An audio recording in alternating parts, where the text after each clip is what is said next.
Hello, magandang gabi po, bayan! Diyan magandang gabi diyan. Masanto si Labi sa Pangasinan.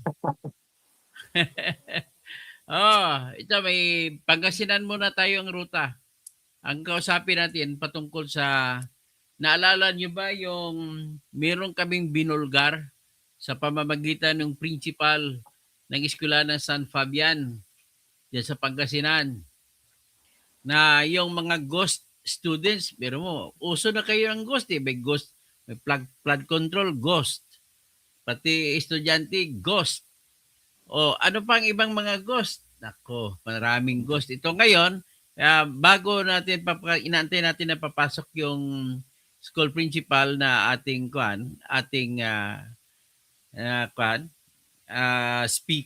guest natin ngayon, ay mag-introduce muna kami. Magbibigay ako na muna ng konteksto kung saan.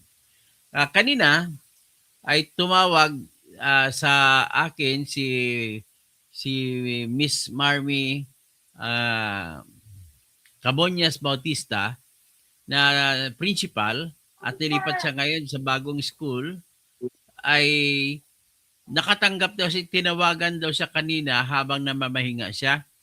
Tinawagan siya sa telepono ng opisina ng Regional Director ng Department of Education na si kamag-anak ni Jaime Aquino, si Mr. Tolentino Aquino. Ang tumawag sa Region 1 Department of Education Director. Tapos tinawagan siya na isi-serve na daw ang suspension sa kanya.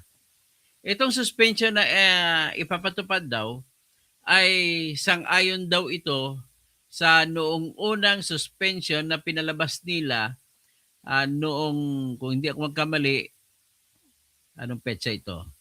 Noong October or pinalabas nila ng na-suspended na siya preventively sa dahilan sa may kaso siya. So ngayon, ang ibahin naman natin ng suspension na preventive, iba naman po yung suspension na parusa. So, ito naman na preventive, dahil preventive lang, kasi kung manalo siya, ay balik naman mga sweldo niya kung mananalo siya. Ngayon, ito na si bida natin. Ay, ang magandang principal pinakamagandang principal sa Pangasinan.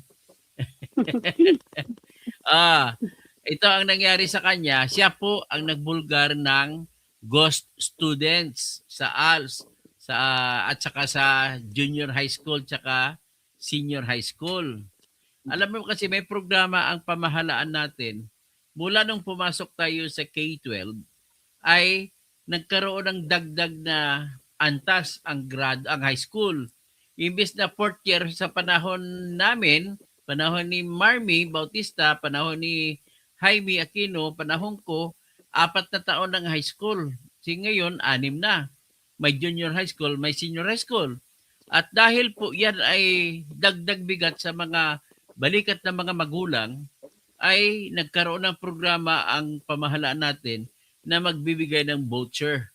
Ang voucher naman yon, iyan ay pambayad sa mga private school kung saan mag-i-enroll ang junior high school at senior high school. So, yun naman ang aming nailabas no na binulgar ni Principal Marmy Bautista sapagkat lumalabas po kahit taking mga estudyante ini-enroll sa mga private schools.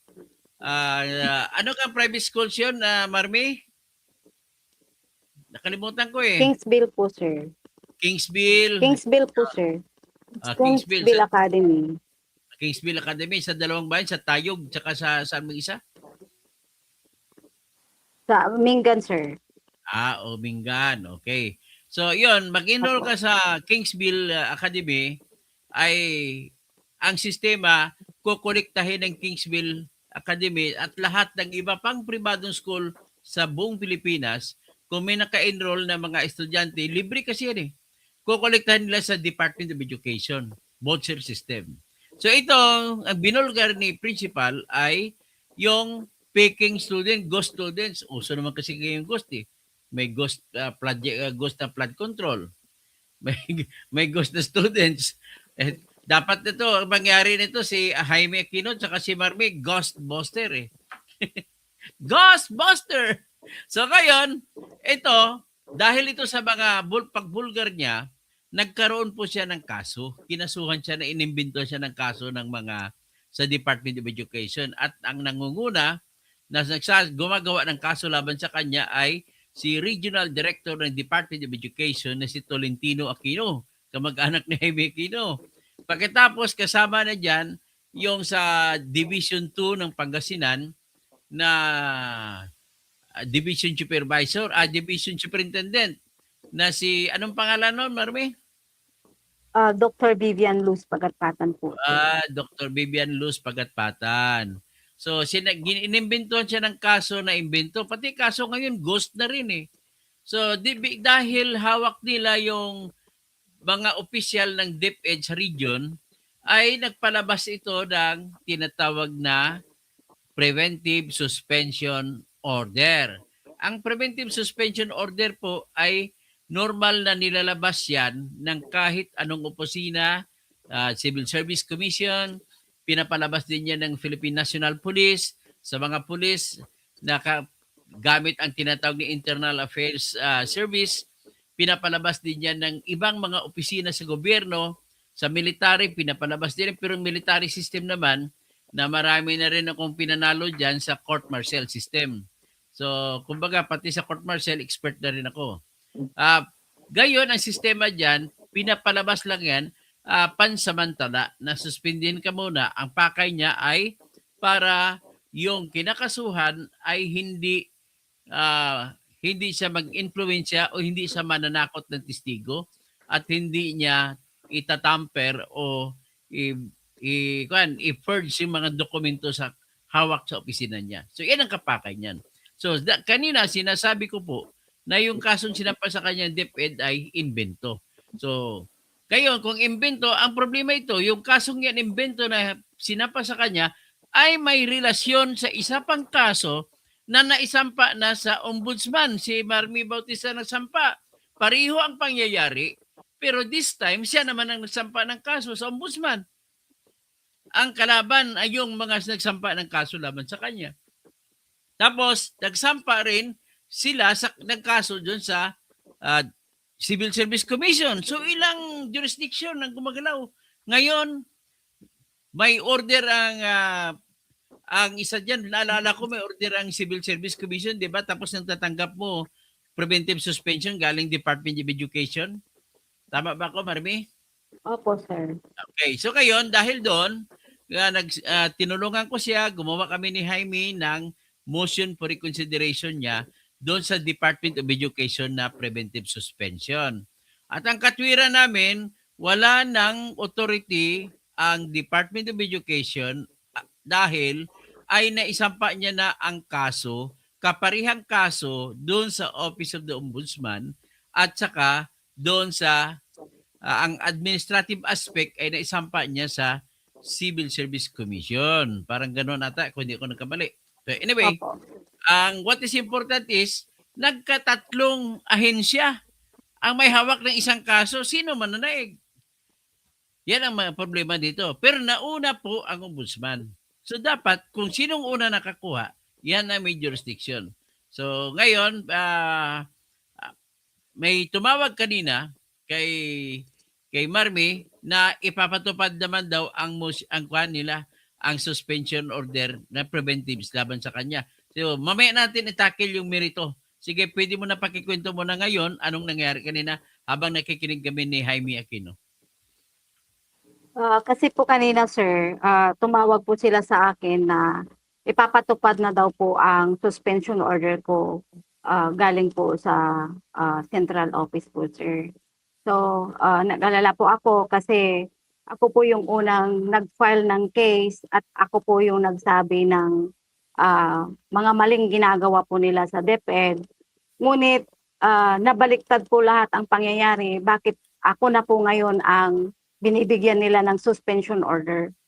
Yung mga pinailan po natin ng case, sir, sila naman po ngayon ang hayahay at ginagawa pa rin ang kanilang mga ginagawa na kamalian sa DepEd. So, nagtatanong po tuloy ako, sir, kung talaga po bang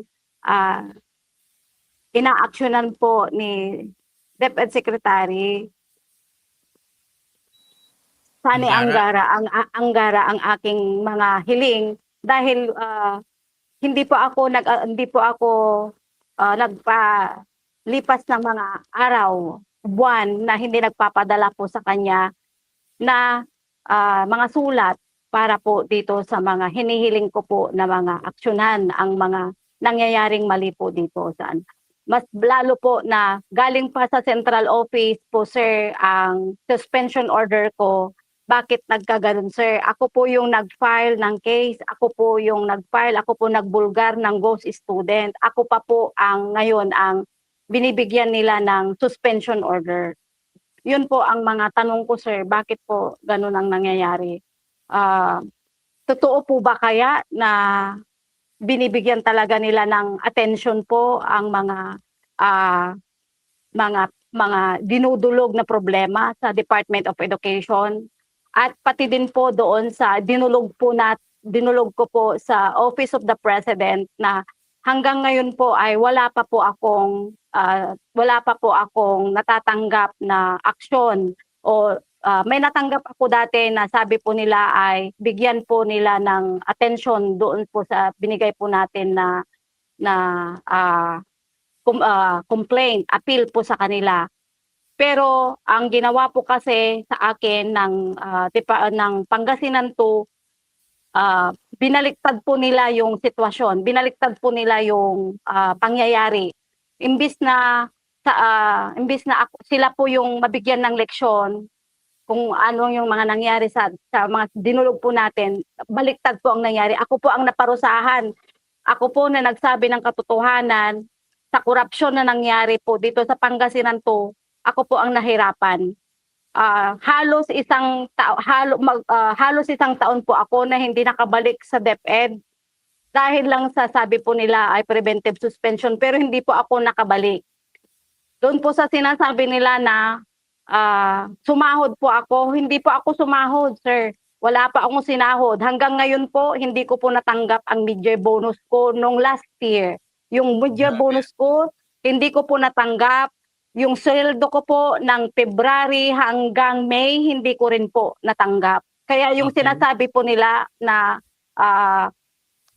natanggap ko yung mga yon, hindi po, wala po akong natanggap. Ipakita po nila yung payroll nila ng February to May, kung mayroon po akong natanggap. At saka mid-year bonus po, wala po. Lahat po yun, sir, pinaghirapan ko. Hanggang ngayon, sir, wala po akong natatanggap na sweldo ko dahil nga po doon sa pagkakasuspende ko po, sir, ay nag-arrears ang mga deduction ko. Dahil syempre po, mahirap lang po ang buhay ko dahil po sa kagagawan din po nila na sa DepEd. Marami po kasing ginawa nila po sa akin. Hanggang sa pag-upo ko bilang isang teacher 1, binili ko po pinabayaran po nila sa akin ang aking item. Kaya ang dami ko pong yung DepEd, yung sabi po nila ay item for sale, totoo po yun dahil ako po ay isang biktima ng item for sale. Dahil binayaran ko po ang aking item nung teacher 1 po ako, kinuha po nila lahat ng sweldo ko. Yung 7 buwan. Yes, sir. Dahil sir sa sama na, dahil nga po sir sa hindi na po nila ako tinitigilan. Kung bakit ganito na ako na inilabas ko talaga yung kabulukan na ng DepEd dahil hindi ko na po kinakaya talaga, sir, yung nangyayari. Hindi ko na po talaga kinakaya. Lahat po sumusunod po ako. Pero ngayon, sir, paulit-ulit po nila akong sinususpende. Ngayon, suspension ulit. Ako yung nagsabi ng katotohanan, pero suspension ulit ang matatanggap ko. Saan po ang hustisya sa akin, sir? Saan po ang due process sa akin, sir? Sana po, Secretary, ang dami ko na pong sulat na pinadala po sa inyo.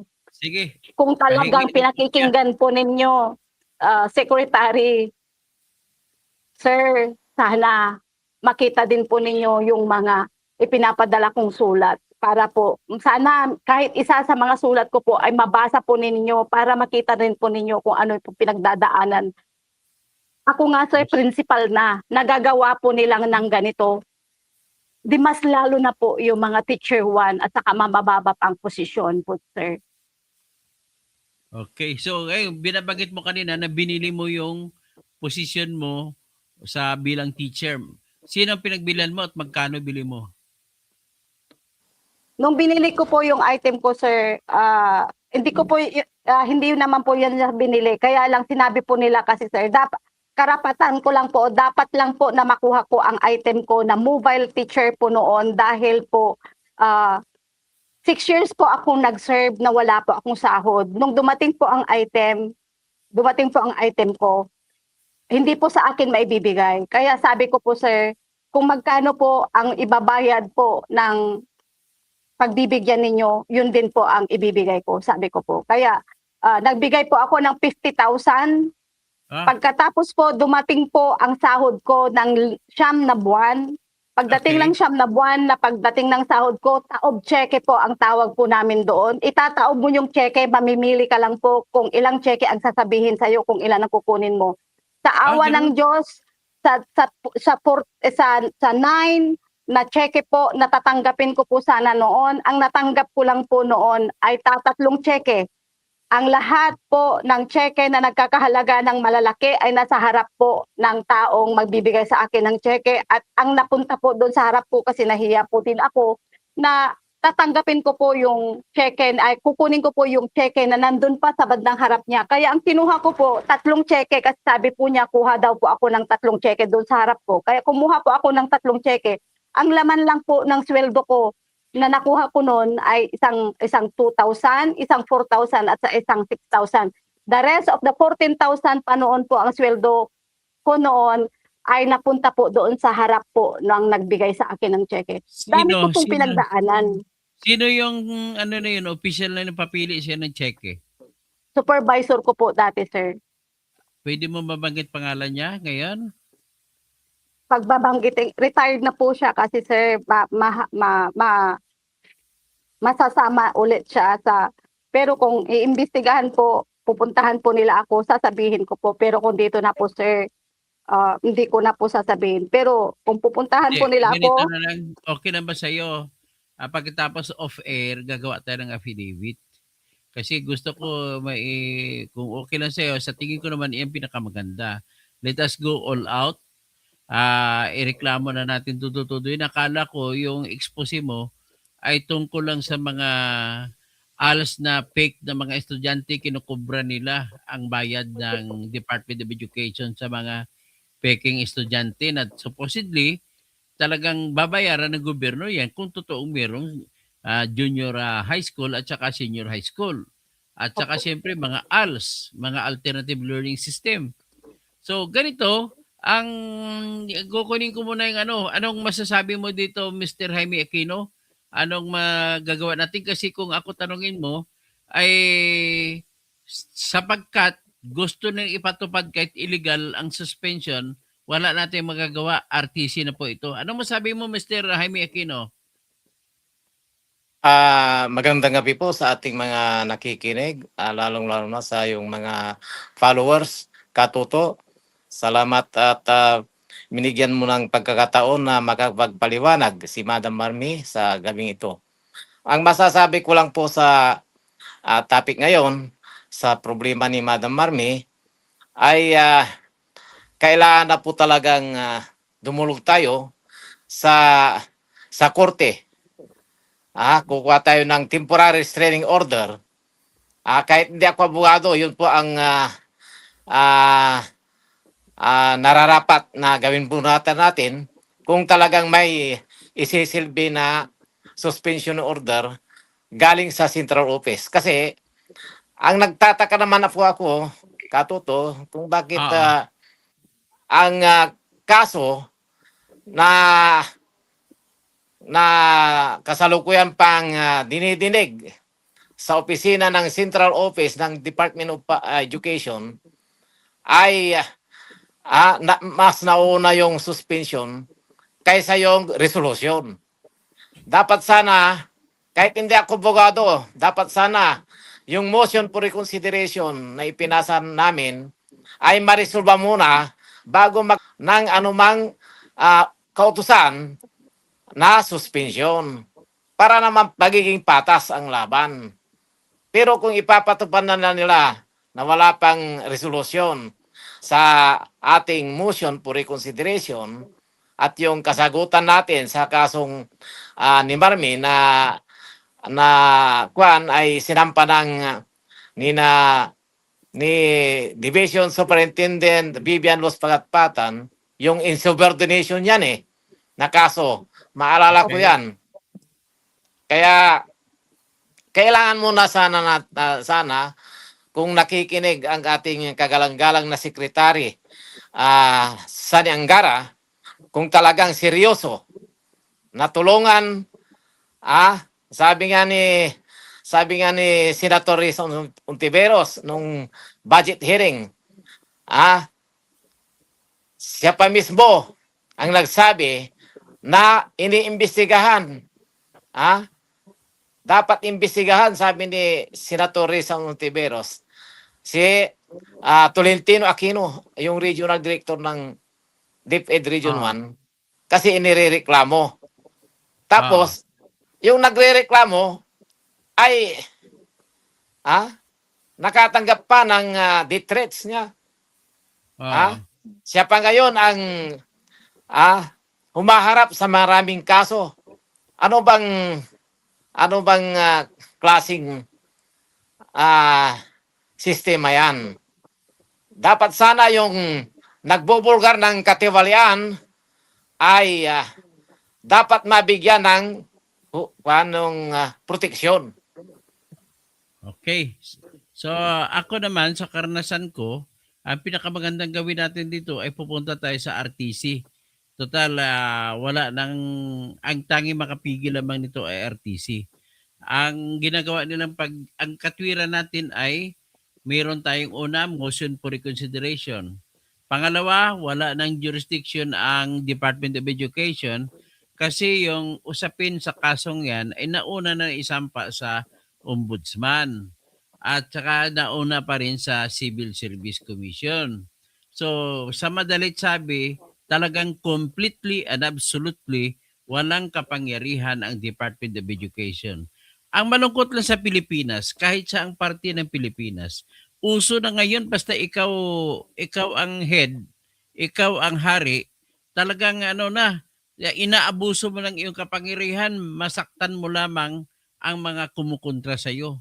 Feeling nila dito kasi nagtatraidor si Marmi Bautista sa kanila. Wala namang ginawa ang babaang ko nito, ang principal na ito, na kundi isumbong lamang, ipahayag, ipakita sa publiko yung harap-harapang pagnanakaw. Maganda nga lang hindi ito baha Ibig sabihin, yung opisyal ng Pilipinas sa atin, kahit sa angas pito, mapabaha man, sa tingin ko sigurado sa ibang opisina magsasakahan man, sa irigasyon man, ang daming nakawan sa atin. So ganun ang nangyari. Anyway, manais ko lang may kwento sa iyo Marmi. Sa totoo lang, ang kaso mo ay hindi pa kaawa-awa. Merong itong nag-comment sa akin, ang kanyang pangalan na nilagay dito si Bongdi. Siya 30 years siya na teacher 1. Hindi siya na-promote kahit na may car siya. Hindi ko alam ano ibig sabihin ng car. So ganun daw kalakaran na naasar din siya sa Department of Education. So malamang si Bongdi ay retired teacher na ngayon. Pero pwede ba mangyari yan? 30 years, teacher 1 ka lang? Ganun na nangyari sa kanya. Ano masasabi mo rito, Marmi? Opo sir, totoo po yan. Kasi sa bawat promotion, minsan, kailangan may kaakibat po na pera para po ma-promote ka. O palakasan system, sir. So, ang minsan, palakasan pera. Pera-pera, sir. Depende kung sino po ang humahawak. So, ibig Talaga, sabihin, sir. ang mga boss lang naman, kung maayos po sa tingin ko, kung maayos ba ang division superintendent, hindi mangyari ito? Opo. Pero kahit maayos ang division superintendent, kung corrupt naman ang regional director, wala rin magagawa. Tama? Opo. So ibig Kasi sabihin, kasi sige, ikaw. sir, kasi sir minsan hindi po nila nakikita sa taas kung ano pong nangyayari po sa baba. Minsan sa Oo. baba po kung saan dito po sa doon po sa baba nangyayari. May taga ano sila, may taga kuha doon sa baba, sir. Kuha ng alin? Ng pera? Taga-kuha po ng pera. Okay. May ibang tao po kasi na kukuha ng mga ganyan, sir. So, ang ibig sabihin, yung mga magsiservisyo sinabi mo kanina, marami sigurong teacher ang alam ko na may karanasan kagaya sa'yo na pinatrabaho ka na walang sweldo tapos biglang ibinigay sweldo na maramihan, sabay-sabay. Tapos ang Opo, cheque, imbes na 10 cheque ang ibibigay sa'yo kasi 10 buwan, pinapili opo. ka lang ng 3 cheque. Yung Tatlong ibang cheque, cheque, sir. ang ibang cheque, pinapapirmahan lang sa'yo at ibalik sa kanila. Opo. Oh, sus, nakakalungkot talaga. So, kailan kaya mawala ito mga ganito sa bayan natin? Sa totoo lang, ganito. Ang kailangan dito talaga, matindi na talagang laban ang pakailangan natin. Dito lang si Mr. Jaime Aquino, pag hindi mo ba, yung ano natin, siguro tawagan kita mamaya, i-topic natin yung yung yung bagong flood control mo diyan, pwede mo mapauna dito para patikim sa mga nakikinig sa atin, babalik sila. Pag-usapan na naman natin ang flood control, Mr. Jaime Aquino. Opo, at gusto kong ibulgar na naman yung isang na dalawa pang congressman ang kakasuhan namin Okay. So sa anyway, ghost mamaya mo na projects ng flood mamaya, control. mamaya mo na i-detalye. Basta patikim lang natin sa kala. Abangan nila in 10 to 20 minutes from now, mag-usap tayo ulit. Ang pag-usapan natin yung mga ilabas natin ang video. Makita mo Marmi ha, makita ang video ng daag ng ng ilog sa Pangasinan na sinasabi na merong flood control, wala naman. So, yan ang ipapakita natin mamaya. So, anyway, tapusin natin to kay Marmi. Ang mamaya siguro bilang tulong ko, tatapusin ko, gagawin ko, birthday ko bukas, pero ipang regalo na lang sa akin ito ng Diyos. Gagawa ako ng petition for certiorari, ipasa ko kay si Mr. Jaime. Bahala ka na maghanap ng abogado diyan na tutulong sa kanya para i-represent siya sa RTC Dagupan. Ganun ang gagawin. Ang hingin po natin ay utusan ang regional director ng Ilocos Department of Education na huwag ipatupad ang suspension order laban sa kanya sa katwiran na, number one, walang authority or walang jurisdiction ang DepEd region sa pag-suspende sa kanya sapagkat nauna ng ang kaso doon sa Department of sa Ombudsman at saka sa Civil Service Commission. Yan ang nagagawin natin. So okay, so maganda Merry Christmas na lang sa inyo lahat kahit malungkot ka Marmi, Merry Christmas. Si Sir Jaime. Tatawagan kita mamaya, Sir Jaime ha. Okay, over and out. Okay? Siguro lang muna, magbasa lang muna ako ng comment dito. Sabi ni Annabelle Eve Taylor, dapat bumaba ng Panginoon, husga na dapat ang magnanakaw. Sabi ni Bongdi, sa kanyang siya may problema sa teacher 1 sa 30 years. Complete academic records ang ibig pala sabihin ng CAR at in service pa siya hanggang ngayon. So, big sabihin, teacher 2 na siguro siya ngayon. So, sabi niya, bingi daw ang DepEd eh. Bingi ba? May tainga bang DepEd? Marmi, taga-DepEd ka eh. Si Jano Robles. Sampahan na yan. Okay, sino pag iba? Si Miss Daisy. Gandang gabi, Katoto. Okay, Samuel, walang gobyerno ang Pilipinas. Pangit naman talaga pag walang gobyerno. Dapat, yung sinasabi namin lagi, ours is a government of men and not of laws. We Filipinos must subscribe to the force of the law, not to the law of the force. Kaya dapat ang gagawin natin, there must be a rule of law, not the rule of men. So, Tapos, sabi ni isa ni K3RO, ang mas nakatatakot ngayon ang pag-ikot ni Auntie Claire. Ba't ano bang gagawin ni ano? Monitor mo ba? Anong gagawin ni Claire Castro? Sa mga eskwelahan, iikot na sa eskwelahan, kinukumbinsi mga tao na siya ang tama at hindi fake news ang ginagamit. Na maraming student na magulang ang bibilog ang ulo. Hindi ko maintindihan yan. Anyway, balikan ko na lang yan. Florentino Glenn Nadero, Transparency, Accountability, and Justice. Asan? Okay. Tapos si Back Squatter, Marcos resign, bagsak ekonomiya, wala na investor, puro crocodile. Okay, Love TV Patrol, Rico Dalangpan Ricoleto, good evening, Sir Dr. Tato Kausing. So anyway, just bago tayo magsara, ito po ang katotohanan na masakit. 60 pesos na po ngayon $1. Ngayon, yung mga mamamayan na mga ordinaryo, hindi nila naintindihan ang ibig sabihin nito. Pero ang ibig sabihin nito po ay, walang benta, hindi nakakabenta ang Pilipinas ng kanyang produkto. Kaya bumaba ang ating peso, mas mataas ang dolyar. Ganun po yun. So, ibig sabihin, kung hindi nakakabenta, may problema sa mas nakakataas sa atin. Dati naman, 650, siya 50 lang, 51, 52, diyan naglalaro. Ngayon, biglang tumakbo sa 60. Nasaan ang problema? Tapos, ito pang nakakalungkot, Jaime.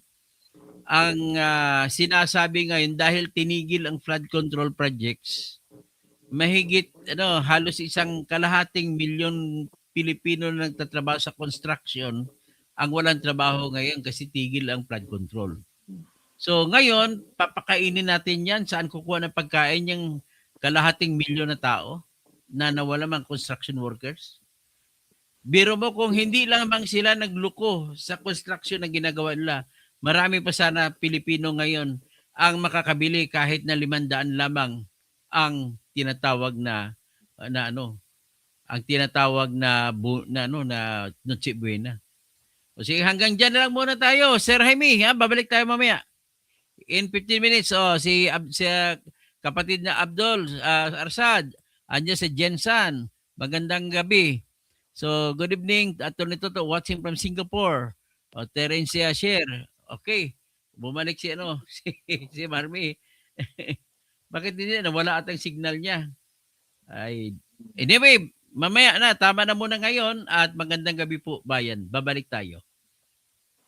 Sir Jaime.